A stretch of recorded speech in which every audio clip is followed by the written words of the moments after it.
yalla mi ni yem battondir o wajondire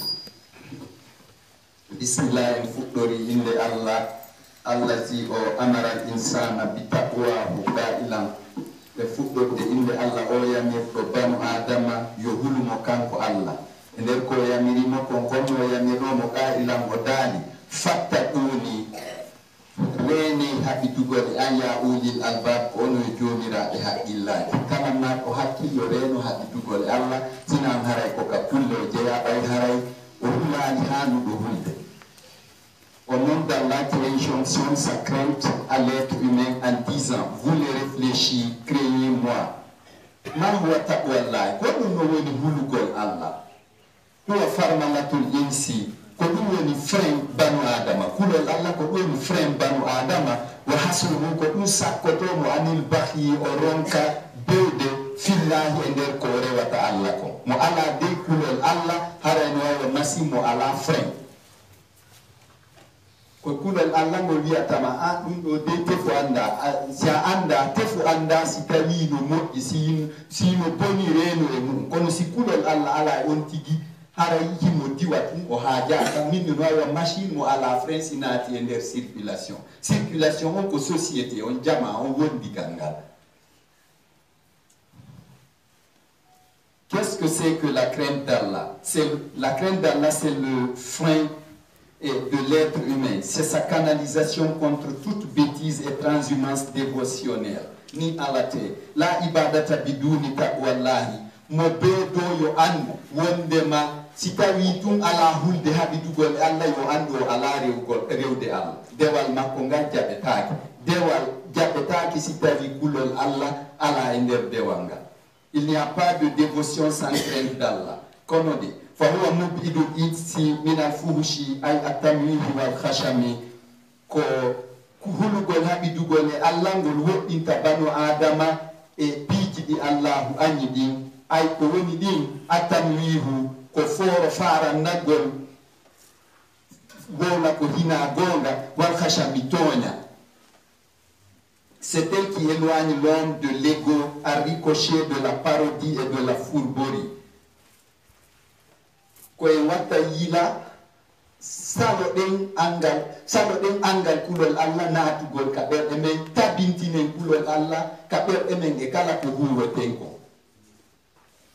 kala e yette jalloɓe ɓen ɓe reeno hara ɓe foola wonkiji maɓɓe ɗin hara ɓe jaɓali ɗi murtira ko heccanki mi fotti e mawɗo jallo joyimo seeno ɗo ko e juma men fotti mi fotti e makko e Carrefour 20 000 francs wol hino yani feetuɗo rastaman jono arande ngol mawɗo yette jallo jono arande fe matu ndaaru tan mawɗo yiyoya suuyi tum ko gundoni e ko carte d'identité an on yani ko on mi woni ɗaɓɓitude ni ma oya feetuɗo wi ɗum ko carte d'identité ni ko kesi ɗimmi anga heɓali ɗi ko kesi ɗin ko ɗiɗo mimmi ɗum ɗumanni e ɗe balɗe feetuɗo wi ko feetuɗo kono ko rastamanjo kono o jiiɓitige kono mo mari haɓe mo wawi dow janngude ka tumoni a ko onno wiyeteɗa mawɗo wi ko banque centrale de la république de Guinée woni way ça c'est vrai woni ok ko woni hitande wonde jibinaɗa wo ko en 2020 ɓen ko 20 000 francs woni omoya ngari wi way meɗen rastamanɓe ɓen goy menen min kansata jaɓ mi fonde e mawɗo yette jallojo tum min di yette jallo tugoy ni tampere woni kono na andi ɗum ɗo mi nanto e ka juma wimi ko hatta ɗum nano ɗo ɗum ka mi woɗɗa e ndema kono ko hatta nana ɗo e juma hatta mi woloya ɗum ko sibi warama ɗo e juma are on kala yette jallo ɓe ni ko kala bande ibna adama ko ayo banu adama taqayyad wa tashaqqaq fi bittaqwa fi kulli ma taf'aluhu da'iman nashadaka abadan wa haythu kana ko ayo banu adama ɗowor jiñira hulugol allah e kala ko waɗata ko jokkindira kadi e o ko toraɗa ɗo ya feew jokkindira ɗum pooma kawoni esa iwo sa i hara hita jokkindiri hulgol Allah attaquindira parce que attagari acca hulgol Allah tun seytan installe confortable ma mo baro kabernema bidon ko kanko awoni téléguidé ko kanko few jantama ko kulol Allah ngol rabato seytane et ema. Toi fils d'Adam, laisse-toi guider et amouracher de la crainte d'Allah dans toute action que tu poses. À cette invite, réponds vite, toujours et partout. Don't forget it, brothers and sisters. Fahuwa, kohulugol Allah ngondom musayiruka mutabasira mutakhallilan. Kohulugol Allah ngol wakatama taskotoro watanoro yila liitigai hayati wahashiyati. Fiya reno e wurugol ngurndang kulle den ka burure angal hulugol Allah walitola bi najatin fil akhirati fi kadiya tabu no daira lette Allah dai ko sida hulde Allah de taskoda dum do no modi ka modja atta sida woni aja bayran na do hare Allah majji maga baytun wa dani en annaba o inni o alquran ko spécialement fi waja golle woni ko bashiran wa nazira annaba be ko weltiniro be julbe be natu gol aljanna o hulbinira hefebe be natu golide ala wo argument mo presa to yeso Allah o jabbe super lingombina hay fus yewtere ala tuma soro e den kale pide mun kare joni plutôt ay mun kare wanna kiri ari be findima maida tikitida ya awasatuhuna mi hewtido ana na ko mi wonto mi woni ni benna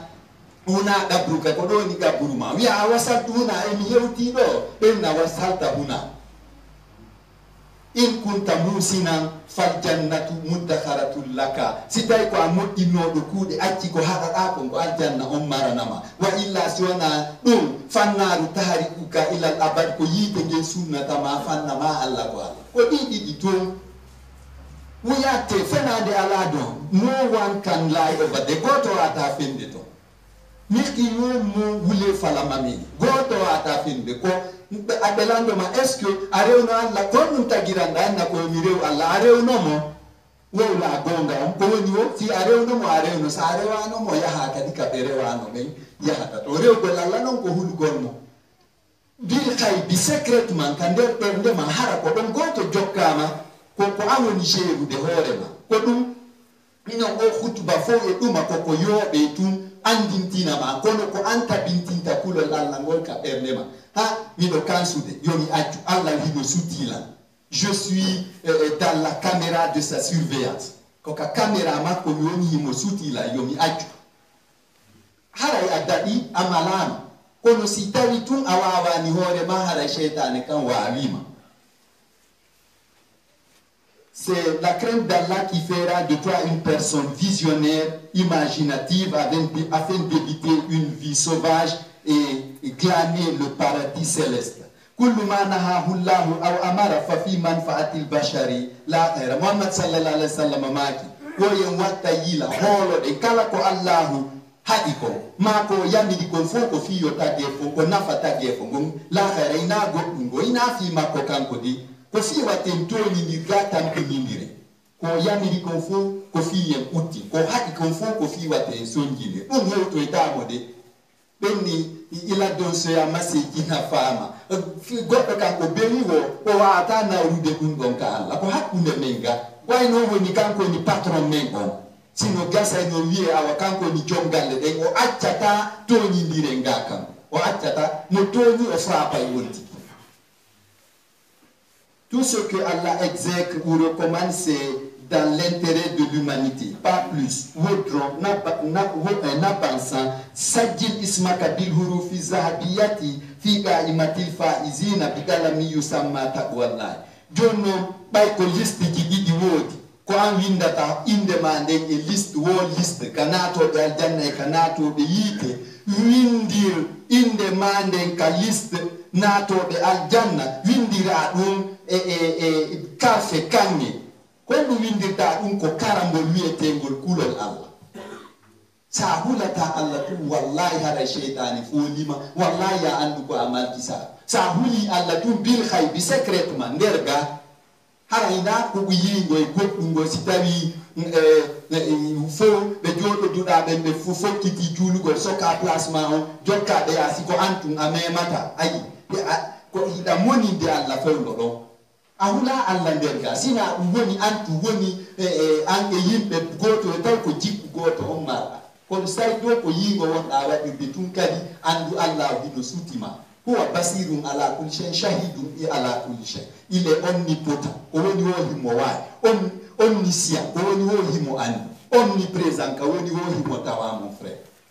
atu foro fara lumbino itam feu la apos fewa ko yimbe be yata ko dum ko riya unnasi ko yingo yimbe dum ko moni na alla feu antum tuma wonuda antum e hore ma on e modi pate yagal mangal e abdulhamid yagal mangal jeru hore ma do wata jabu futo da hore ma. Toi musulman, inscris ton nom en lettres d'or sur la liste des heureux gagnants par une plume qui s'appelle crainte d'Allah. Ça c'est un amour de soi-même. Ko dum don tout do woni yidugol Allah. Hulugol Allah e yidugol hore mum ko hulugol Allah ngol woni yidugol hore mum. Mo hulata Allah ko ganyo hore mum ko gido shaytan ayidi no shaytan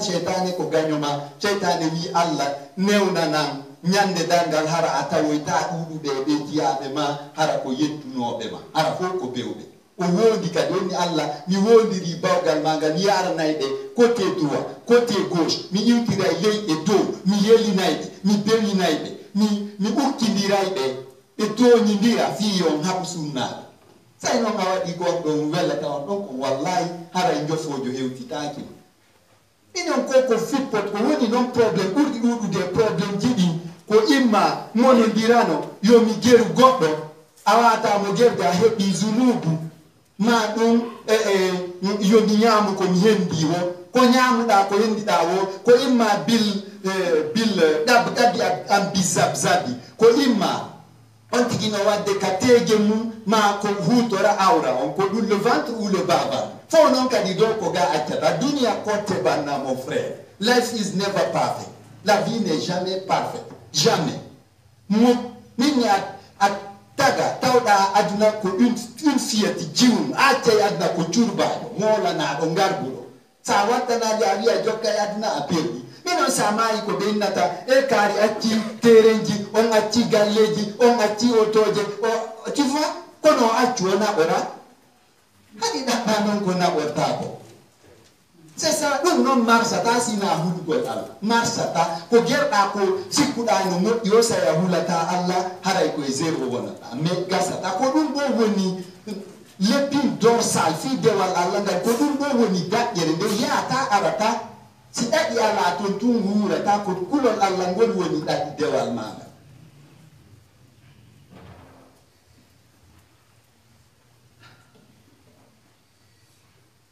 Iti sahamaka fi bina'i mujtami mutawazinin salimin bi taqwal ilahi joni no bay Allah dali wonde mawjinga nay kala toñaɗo an kadi addu ko kafata fi moƴƴingol wondigal moƴƴalngal toñidiral ala e mungol addu an kadi suudu ɗum no darnede addu biriki ma paani ma ponti ma siman ma jaare ma tankowal ndiyam ma koccu ay e suudu malangal no darnede an kadi a adday goɗɗu waɗa ɗum konko addata ɗon noon ina sima wiyete ina koccu ina jande ɗum ko wiyete ko kulol Allah contribue an kadi fi malal mangal contribuera ɗum kulol Allah adda an kadi e jeɓal mangal ko waɗata ko. Joue ta partition à l'édification d'une société équilibrée, paisible par la crainte divine. L'islam est à l'approche. Akhi kwa ayo musikwa, ukti kwa ayo bandirawa, mumazi kwa ayo sana kujwa. Kaifa taksha la yeto lanko honu hulirta habidugol Allah. Illam tasik annahu yurakizuka fi amalika wa amalika wa bina ala zalika yujazika. Yeto lanko honu hulirta habidugol Allah. Si a holaki wonde Allah honu sutima. E kala gollema e kala ko yelidako. Parce que kadisa wadi koko boni. A heɓi zunubu siɗa anni no kadi waɗugol ko boni a heɓali feere mum a heɓi zunubu no aywa siɗa anni waɗugol ko moƴƴi awadi Allah newnanima tamari moy on matériel on awadi a hebi baraji sawi woni a hebali kadani ko modi ko pelleta hebi kadi baraji awa ko non ba kadi amaluka wa amaluka golle ma den e yela ma fo anda Allah no localise ma ni mo sutima sa felli tali tun Allah no sutima ka golle ma e kala ko yeli da ga ko andu ko e mele wonda wa tari odi Allah andi ta kadi ko tippude e kon golle ma dem ma anniye ma on o yobbirta ma nyande darga nyande woni awawanta hoore ma. Chers frères, chères sœurs, chers cousins, comme en craindre Allah si tu ne témoignes qu'il te localise dans tes actes et intentions et que c'est conséquemment qu'il te payera. Wotekela awawata hulude Allah si tabia anda Allah hido sutima. Parce que c'est awodi ni mota anda imo sutima, imo ukawoni wo kawoni il est omniprésent. Imo sutima himo kawoni wo himo dom si hula. Sari non awada liwonde ma himo sutima haifus alamu hula ala. Are pai kandi o alamu. Ko don no wadirta yingo aperti.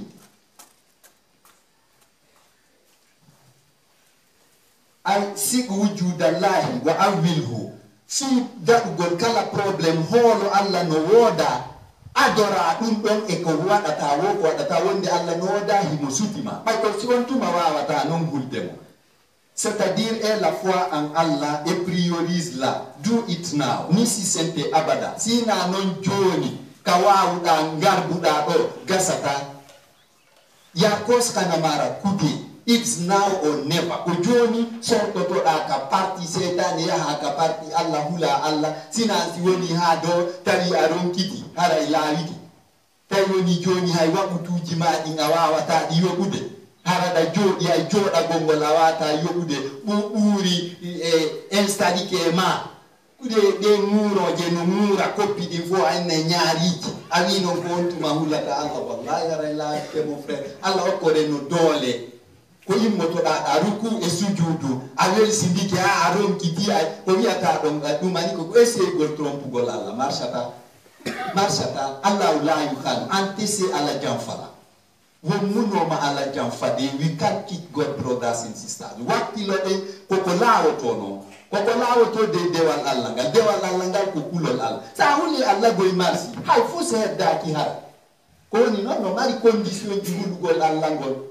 parce que ko ya terto aduna e shaytan ko welata mo ko jokka l'akhara ko welata Allah ko dum do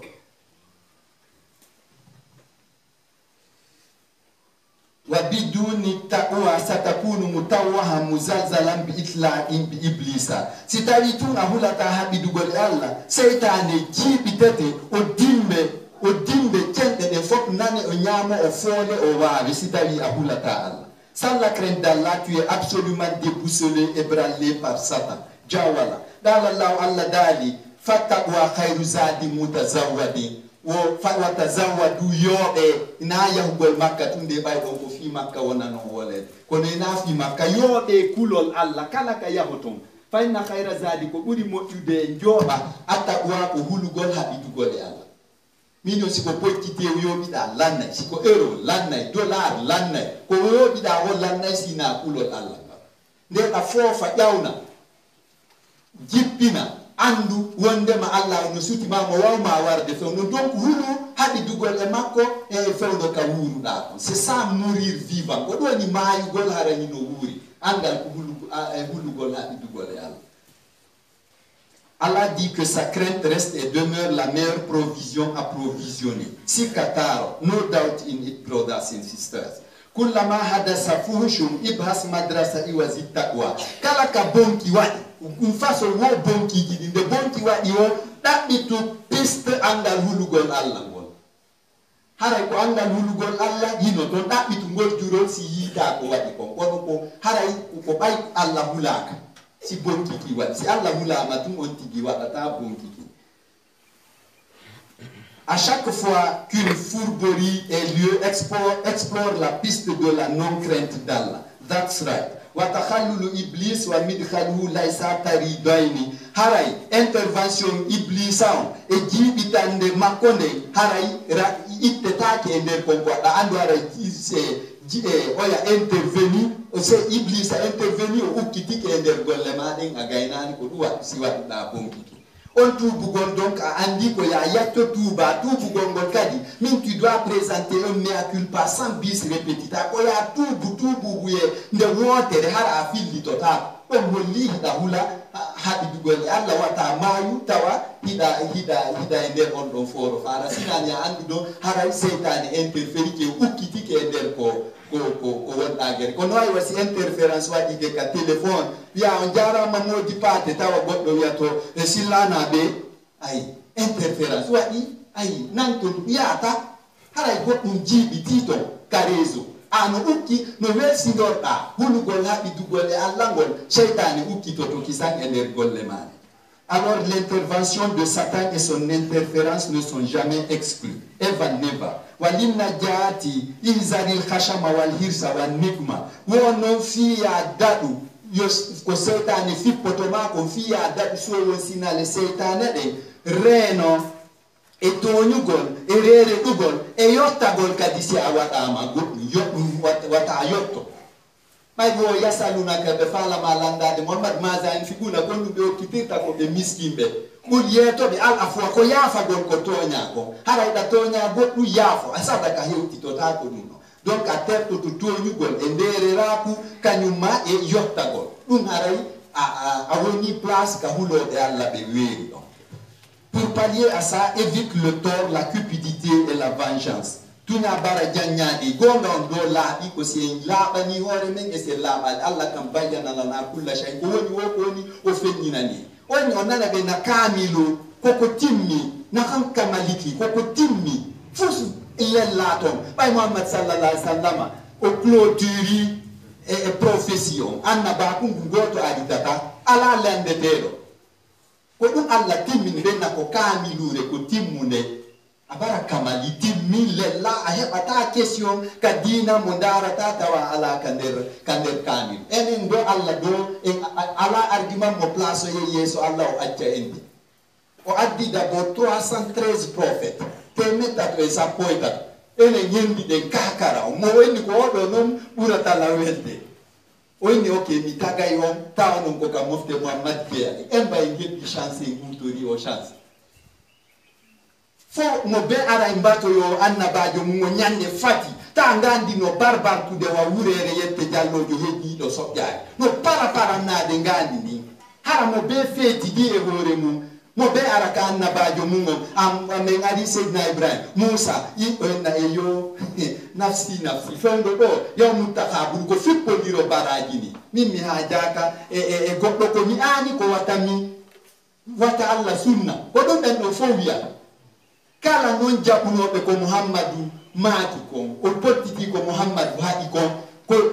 don wado wangallannata ara Muhammadu ko don sornata e ngel fo wa cofoy o sujja o nam Allah e mi tori kema newna nam mi intervena na e mofte Allah dala e ishfa kad shufida intervenu a newna nama intervention ma wallahi sai non dossier ma on darama don kadi tawi modi don kadi a passage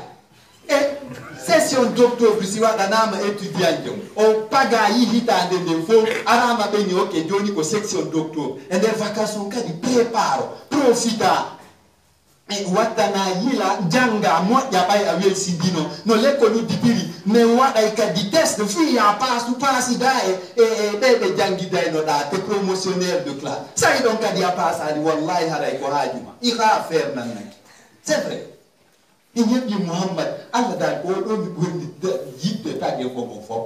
woni onon ko militant ɓe parti makko so muuri o wi astagfirullah nde wotere mi yafanto on zunubaji mon e sappo mi okkoran faaleji mon sappo mi danda on ko hulɗon sappo sa ya welsindike ɗo jooɗo mon frère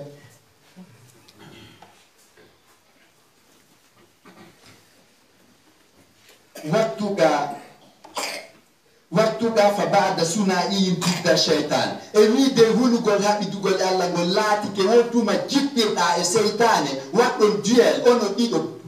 kol mbidir ɗon ha ndal lituɗamo ko ɗum ɗon de si kulol Allah ngol arata o andal litaw seytani taw si heɓa kulol Allah ngol ɓayade ko ya andu Allah no sutima seytan noon jaɓata wigol Allah sutima enna non tu vas reprendre bon on Allah joma o yurmete c'est pas ça et puis bon on to woni ya hato a fuɗɗoto juulude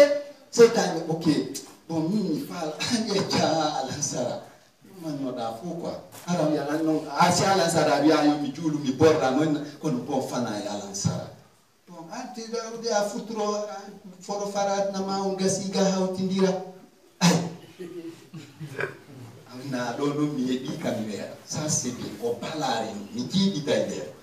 ay woni fana alansara futuro a ɗumana onna bon joni kon faala accu ay ka geeƴe hawtidira nanirɗa ata yata kadi koye kadi julde o jaɓata joni no nanirɗa wondema ɓe noddini geeƴe immoɗa ɗumannoɗa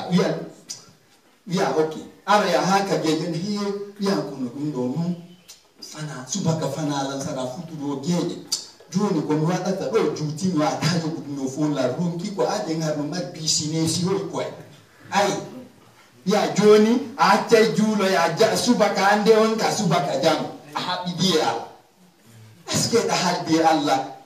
wonde ma waccete ha ton ma awa sukka ɓay ko programme ma kon hay so accima ha ton est ce que siɗa andi si o jaɓoye oni inna salata junde kala doni kitaba ko nde injonction ko obligatoire ma ɓutan nde waɗana tan ay ara a ukkike ko ɓo rewantaɗo ma ok bon nani kon faala ok juulu y a pas de problème kono tamo hara ɗa wawi juulude salligo juula probléme aɗa ndiyannoɗo na kono tamo ayo yaranima ɗon kadi se wattanaya wallahi o seytani huɗaɗo seytane yo donkanoma terto men wallahi sen gerani haɓiɗen e oɗo hara en gaynaki o rewana en dey kenɗe ɗen fof. La crainte d'Allah ne s'acquiert qu'après un duel âpre contre Satan. No doubt in it. Fatuga yunzau wala yustaqda. Kulol Allah non ko yo wippite ko ya wippitu ɗum e juuɗe seytane jaɓita jogoɗa ɗum de ina ya wiu awa milan faala hulde Allah ɗum gasata ɗum ina ko ƴantete ko ya piiri du fi mum hetta e juuɗe seytane. La crainte d'Allah s'arrache, elle n'est pas à réclamer. Ittaqillah tara ajaban. Woya hulu haɓidugol Allah yi'a kaare sa huli haɓidugol a huli Allah wallahi ko hulata Allah gaynantama sendima e leppi jeeɗiɗi mon frère sendima e tankuru bakawol teldima e koye kurundawoy sila ko ɗennima ya waɗu a tampime ɓay tun a huli a hoolike goɗɗo go acci Allah daali kama halaknakum ta uduna nane ɗon de wo kono mi tagiri on non hootirton a ardano e mbuɗu a ardano e gandal hay fusa ardano awa ardano e bakawol ardano e tankuru e leppi jeeɗi ɗum fof ko non hotirta fof watama dandude sina probléme ji adna ɗin sina hulugol haɓidugol e Allah wallahi sa huli haɓidugol e Allah gaño Allah gaynantama hayɗe fo essaye tunda kono noon foro fara on gaynata kono mais la préposition la ɗum ƴettata kono tunde on ɗum ɗon ko gomnati juula itta sadaka waɗan patam kono noon a rewonti de he fuuta ɗo a yahay koye ɗaɓɓa kara mokkojo yi'owo yi'owo joffoyagal magal ay ara pelle ta wollanayno probléme ji maɗi fof taw sina ɗum ha simo kelli o aroyna oke ama e ñalande ka ko ɗum ɗo e ɗum ɗo heddanima wurgol arsiga o yeetoma fof a waɓay himo yiya kono ko a yettomo probléme ji ɗi arduɗa ɗi fofta wontuma o fuɗɗano dara ene ala bappiraɓe ɓe gotoɓe benma away ni way miɗo mari bon ko ɗum manniɓe ni tem maɓɓe on ay mo wuli feñugol ko mbandi ko ɗum on ko ayna hi ko dani voilà mi sikko ay miɗo andi ko a mbabba c'est ça quoi tima o waddidire fof yowtoɗa e ɓen ɗon yowoɗa e makko kanko a perdi kala yowtiɗo e Allah wallahi o sumoye tertoɗen ɗum goto gaynantama hay furs moƴƴi boni goto gaynantama sa weldino e Allah ko ɗum ɓuuri moƴƴandema rabbana ko ayo joom ami nasaluka min jeejudema wa nunashiduka min multudema an tusabbita taqwa fi qulubina ya tabbintin kulol mangol ka ɓerɗe amen lina fuusa fi darani fi yomɓen male adna e lakara bi hurmatika ya arhamar rahimin ya rabbal alamin.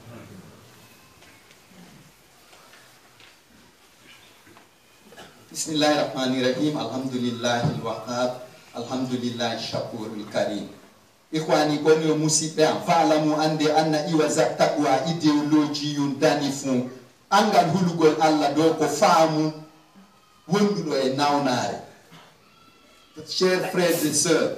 sachez que ne pas craindre Allah est une pathologie dans l'idéologie. Faltakun amaluka hasanatan bila khanqanatin wa hazramatin fit tafa'uli. Geru harakude ma en ko moƴƴude ɓay hiɗa huli Allah hara magara wo alaton hara hina bordo barda woro warare ɗuɗɗina hoɓo wowlugol hara hiɗa faninkino hiɗa moƴƴi hara hiɗa andi a moƴƴa. Geru tawa hiɗa felliti in lam takun taralla an se arena Allah fasi fellito annahu yara kanko himo sutima kanko mo sutima hewti ka waɗa bonki goto sutaki masina Allah on ɗon non no sutima geru non hula on ɗon tertoɗa hulugol jama on sa huli jama on tun a hulata Allah parce que si ɓe ala ɗon a waɗay ko boni arayi noon hinaka rewode Allah kontaɗa. Que tes actes soient pédagogiques et non démagogiques, dénudés d'élucubration dans la vibration. Kun muqaddisan fi ibadatika geru laɓɓina kuuɗe maɗen e ko nder ko rewata Allah kon. Dans ta dévotion, sois saint en son sein, sans sucer ton sein. Kun sabitan fi ta'akkudika. Tabitu non e ko fellintinɗa wondema ko Allah tun hani hulude kon hara jahaɗi yaha yiltoɗa ɗum ɗon fof paara a bonni dewal maga. Sois dans ta consistance avec insistance. Kun haadi Allah to harde ka kasiran wonu aden tabituɗo ka dewal Allah wata jaɓu cheytane foole. Demeure serein sans remuer terrain. Irhab anil lammi wala tarhab fil lawmi. Geru anya moɓugol jawdi no moɓirɗa wono moɓirɗa wa hata yiɗu kadi huwugol ko fellirteɗa aduna ga e lakara añu felore aduna e lakara. Boude l'énormisme et vite le je m'en foutisme. Famun mi khafdika jokkugol do beleɗe aduna ronka hulde Allah ko ɗum ɗon do wallata cheytane piitugol fiima ñama ngenari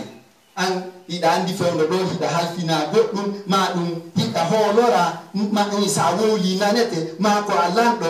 jaɓa ngenari. Tu culpabilises l'innocent. inoɗago gendarme ɓe ñaati mundi. Tu culpabilises l'innocent et tu innocentes le coupable. Wallahi ando a haɓidi e Allah yetta toñe momi yetta toñe toñi ɗon fawa e mo miija yala o yetta gonga mo miija moƴƴo on ƴetta fawa jonnita ɗum ɗon e goɗɗo bonnuɗon. Wallahi hara a gaynani wallahi ɗum ɗon noon koye woni koye biro gollata woni ka woni wo kaw ñayi ka ɓeygure ma accu wata toñi. C'est l'instigateur de la progression de ta régression. Huna ahazakul wara. Dino do ɓurɓe et marde hakkil tagé fongon fo. Voici les plus intelligents de l'humanité. Man taraka daharahu qabla an yatrukahu. Gogon arano ko tertiɗo aduna mum on aduna mum on tertade mo. Ɗum koya tuubu law. A woni aduna on tertikemo. Joni a woni kikala on hastane mo. Asusta yarde maki ay ma hay a hewtoyta ton ma ko wiɗo hari an yiɗa cati aduna hiɗa walla ɓiɓɓe ma rewɓe worɓe waɗugol fa hisabu. Joni ay cheytane fala kam ansi ko a sonnajo rouge à lèvre ɓe yiyete ɗum tum ɓe luppoma tawi on tuma wiyata a tertiki aduna gasata terto aduna tertadema mon frère. Ka laamiɗa ɗon ka fewjata fewde ɗon ɗon ka accanaɗa ɗon wo c'est au moment où on n'a rien à craindre qu'on doit tout craindre ko fewdo ka sikkuɗa hana hulde hay fus ɗon duwaɗa hulde ko woni wo ko woni. Terto aduna ma on aduna ma on tertade ma aduna ko dugula minima dey si muuroje ɗen ari ɗe instali ke wallahi Allah jaɓantama nden julde ka joɗano sa salino juulude o jaɓata anjato ndirino goɗɗo tiggindiri a hulali Allah waaju yonalima hay fus on tiggindiri tuma nawiɗa wiya joni noon ade nde ani ene oustaz Amidi ɗo ko honno mi waɗa toon no Allah wattala min Allah ɗumannoma o ɗumannotoma c'est vrai hay haddata on ɗo probléme conteneur ji salte yagal ma ngal fawa yan oustaz Amidi ɗuman mi ukkito ɗon o ɗumannotoma de c'est vrai. Ok. Et mon, non, c'est celui qui lâche sa vie avant qu'elle ne le lâche. Et mon, man anara lahadahu qabla an yaskunahu. Ko geru do ha huɓini courant ka kaburu mum ado lojoyde ton installa très bien tiya haray a ñaaƴa ɓenni e fas alu kulla ma turiduna tu'tawna tore kala ko faala ɗon gon commande okke ɗo ette jallo jo wal gerto yadda wal bofo kono a hulay Allah goy ado wal gerto ma tu vois jalbi kaburma installe ton courant on ado a natode mon frère on waɗirta ko hulugol Allah waɗa ko moƴƴi ko welata Allah ko acca ko mettata Allah ko ha suusi Allah wallahi a natoyta Allah donc wi ko ɓuri marde hakki ko tertiɗo aduna mum on ado aduna mum on tertademo ma installe ɗo courant ka suudu mum ka kaburu mum ado lojoyde ton celui qui illumine sa tombe avant qu'il n'y tombe man arda rabbahu qabla an yalqahu o gera o waɗa kattamon ko geruɗo waɗi kala ko welata Allah ado fottoyde Allah ñandiran ɓay ɗon en fottoya e ma ha sikto e ina noon o goɗɗo sakko wona o toloto nokkugo e bureau woni leyto ko bawgal makko ngal o ñaawirte omniprésence ma ko tata himo tawano ko ni ko ɗum o ñaawi wat en sikkude Allah ko aroto ka tribune o daro ɗo o ñaawa hina ɗum bi a yiyata Allah a yitere wata a registrude Allah o appareil ɗo wata a registrude wiya hino Allah kono ɓayi himo tawa kala ko woni himo wawi kala ko woni himo andi kala ko woni ko ɗum o ñaawire en fottoya e bawgal makko ngal accitu aduna ma on ado aduna ma on accitudema ɓay ko tugulaɗo installe gaburu ma on courant ton aga yahude nata e nder niwre nde weɗu kala ko welata Allah donc podditoɗa kala ko mettatamo ado on fottoyde ñande darga. Le troisième, c'est celui qui satisfait son Dieu avant de dire si je savais mon Dieu. Wal mukmidu kono ko anini en hande kon ufulu akmari wa shumusi tuga fi asrina ka zamanu men ɗo nangeeli e lebbi kulol Allah ngol ɗanike ɗum ala ko hulete wo ko kaso e perdugol jawdi ko ɗum ɗo tum hulete e hulata Allah ɗum ɗuɗa enen huloɓe Allah bil kaybi secrètement no hulɓini ka ko fewde ni en ɗo kon kala marɗo hakkil haray taway hino no maapi marɓe hakkil ɓen go Allah dal ya ulil albabi kono yimɓe marɓe hakkil fattaquni hulela hule haɓi dugolea no hulata Allah ko kulli Muhammad sallallahu alaihi wasallam maki rabbi inni akhafuka wa akhafu man la yakhafu woni miɗo hula mo hulata on ko kulli ko ngayuri parminani ce qui est traumatisant c'est l'éclipse des soleils et lune de la crainte d'Allah à nos jours. Wal munziruna absalullah. Ko woni hulɓinade ko mene waajotoɓe ɓen ɓuri suusude Allah. Mene waajotoɓe ko menen dartiɓe suurde suusude aminamen fof. Kono pelle ɓurɓe suusude Allah ɓen ko yamen heɓoto. Onon ko arayi ɗon ɗo reeni moƴƴa noon. Hiɗo reeni kono onon kadi ko ina moƴƴuki ha kadi ko wigol tun ko wattami halko wattami wat kono yi si tawi tun wigol wattami memu ɗum ɗo ɗe ndi mbuuɗi juulirde sakko mi halko ɗo ma tami pottugum koye ɗum ɗo ka takko julde sakko ɓe ko ɗum koy na kadi fi kulol Allah feƴƴi tungol ɓurɓe ɗuɗude e moom hulata ma a wattami ɗum ɗo ɓay ɗum ɗo wiya min ni faalaɗo wo yo yanam préfet o yennam o yiyay ɗon on ha jeeɗi a koye ngulu Allah noon ɓuri ɗum ɓay on préfet jo ɗon ko wuruɗo maayowo sifami waye iɗen acciɗe yawiti Allah goto jeeja ɗi on ngo wiyata comment la tachtimu alaji safiullahi wato yenno alaji safi on mbo yetima ɗum an ko wata yawo Allah wata toñu wiyete on ɗo yahu ɗon ma gouverneur yawɗe ma sous-préfet ma le wonɗo wo yahu donc anniɗa du'a noon hulde Allah ɓuri ko hulata on ɗon kon tant que ɗum waɗali a ɓurna e hulugol Allah koni wo koni sina ngara na e nder huloɓe Allah ɓe jeeya wimi on ko mene ɓuri hulɓinade ko mene waajotoɓe ɓen ɓuri suusude Allah min naali fof kono pelle buy amen no toon suusuɓe Allah anduɓe ɓen ko ɓe wata joɗade ɓe nawa halde hunde kaari mi feetinanama kaari ɗum ko on ande kon wonta ko yiɗa critique ugol jannguɓe ko gonga on onon mini ko onon tun men yanata min fustija min foso fasanno meɗen acci ɗon hoore amen ko menen fontata deftere wiya no lampade goɗɗo ittamo ka hoɗo makko fes yaha artata ma awa ɗo usazami ɗo hino satti ena kon no guiteno ɗum andi menen ko ɗum tuweldame menen ustade hassane haatiɗo tuwelata on ɗum waɗi an ɗo Allah nandi mura ko waɗna koye feppa fen ɗo ɓerdanilan ɗo convocation ma ɗum oɗo kambanilan miɗo jogani mo mbuɗi kono o yi hari mi heɓanno mi yoɓira ko awa no wo naɓayla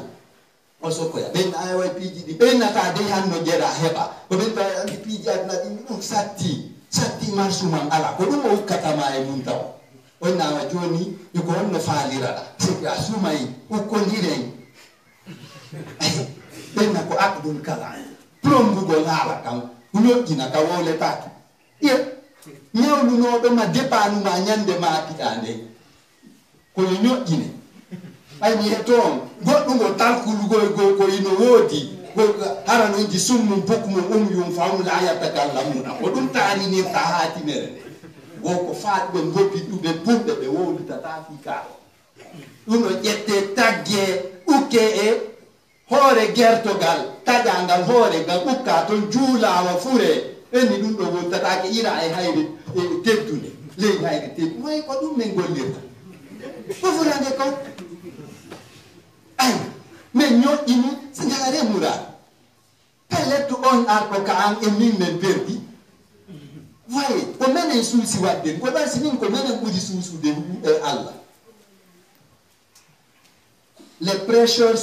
osent Allah plus que ceux qui font l'objet des prêches. Wa amma qaribin sa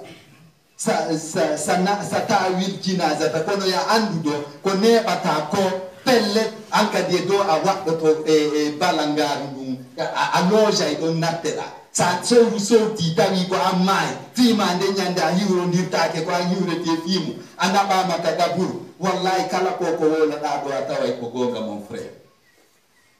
En tout cas, bientôt tu occuperas la cadavrerie. Ko satti wo ko satti ko sakkare sakkitorta ñande woɗi ko satti ñande go hara ko ɓe woni won e waɗa sakkare nde ɗi joyi ka jeeɗi haysi ko ɓe waɗi wo ɓay tun ko a bandi a jaɓani wallahi a gaynani kala piiji haɗanoɗi ɗin hiɗa wadde siɓe accirima ni siɓe haddima basenji dolle mi fus nafatama ɓay a sutike ka Allah ko a toñuɗo a wajano salina allahumma ko ayo jooma nasaluka meɗen jeejudema wano nasiduka meɗen multudema irtina yandu fewnu men wala to dilla naata majji men anda telen i kanana tunu aslafuna fataniɓe men ɓe faafo an mi yaafo ɓe naji ɗum men tawayaɓe fi jannati ka aljanna. Pardonne nos aïeux. Ansaluna gedal dame be barikala en wadu barke e mabbe. Please God bless our progenies. Ijal baladana makarra salami. Mitorike ma wadu leydi amen dim bundu kisie ala khawomma bokhi kimbeli. Hukamuna lambe amen ben asni dum fa bobeli yimbi saaki watani nafiyo be gollam men Guinée. Soutiennent nos gouvernants pour